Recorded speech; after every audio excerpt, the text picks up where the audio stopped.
Hi everyone, কেমন আছেন সবাই? অনেক দিন পরে বড় ভিডিও নিয়ে আসলাম। বড় ভিডিও শেয়ার করা হয় না, খুব ব্যস্ততা। যাই হোক, আজকে আমি ফুলকপির পাকোড়া বানাবো। ফুলকপির পাকোড়া অনেকে অনেকভাবে তৈরি করেন, তবে আমি যেটা করছি একদম ঘরোয়াভাবে এবং খুব ভালো লাগে, একটা অন্য ধরনের টেস্ট আসে। ফুলকপিগুলো নিতে হবে একটু কচি কচি। ফুলকপিগুলো কেটে নিয়ে ভালো করে ওয়াশ করে আমি লবণ আর হলুদ দিয়ে হালকা করে সিদ্ধ করে নিয়েছি। সিদ্ধ বেশি করা যাবে না, একদমই কম। সিদ্ধ করা কমপ্লিট, পানি ঝরিয়ে নিয়েছি। এখানে আমি আদা পেস্ট, রসুন পেস্ট, হালকা একটু পেঁয়াজ পেস্ট, জিরে গুঁড়ো, ধনিয়ার গুঁড়ো, লাল মরিচের গুঁড়ো, স্বাদমতো লবণ আর একটু ম্যাগি নুডলসের হালকা মশলা দিয়েছি। দিয়ে ভালো করে মাখিয়ে আমি রেখে দিলাম প্রায় 15 মিনিটের জন্য। আর এদিকে ব্যাটারটা তৈরি করে নিচ্ছি। এখানে দিয়েছি চালের গুঁড়ো আর একটু হালকা পরিমাণ গমেরও আটা আছে, তবে চালের গুঁড়োই বেশি। এখানে আমি দিয়ে দিলাম স্বাদমতো একটু লবণ, মরিচের গুঁড়ো, হালকা ধনিয়ার গুঁড়ো, জিরার গুঁড়ো, গুঁড়ো মশলাগুলোই অ্যাড করেছি, আর একটু চাট মশলা।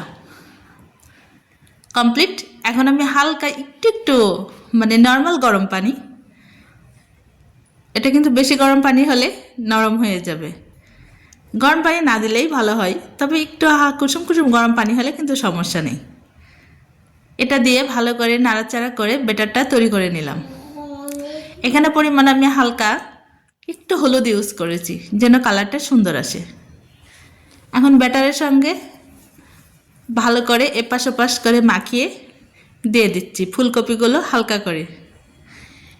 আর চুলার হিটটা অবশ্যই আপনারা লো হিটে রাখবেন, কারণ হাই হিট হলে দ্রুতই পুড়ে যাবে, এটা মচমচা হবে না, খেতেও ভালো লাগবে না। এবার আমি উল্টিয়ে দিচ্ছি।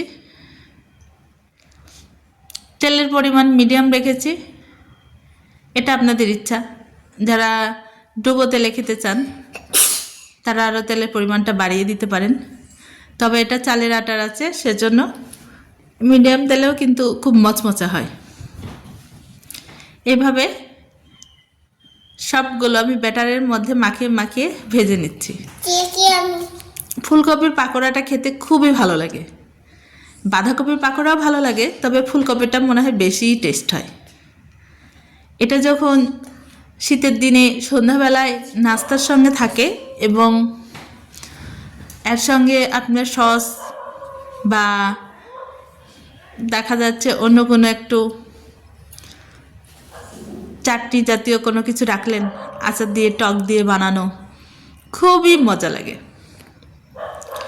সন্ধ্যাবেলায় এই নাস্তা হলে আমার মন ভরে যায়।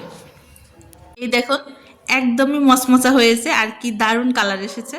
এটা কিন্তু খেতেও খুব টেস্টি হয়েছে। ওকে, ভালো থাকবেন, দেখা হবে নতুন কোনো রেসিপি নিয়ে। আল্লাহ হাফেজ।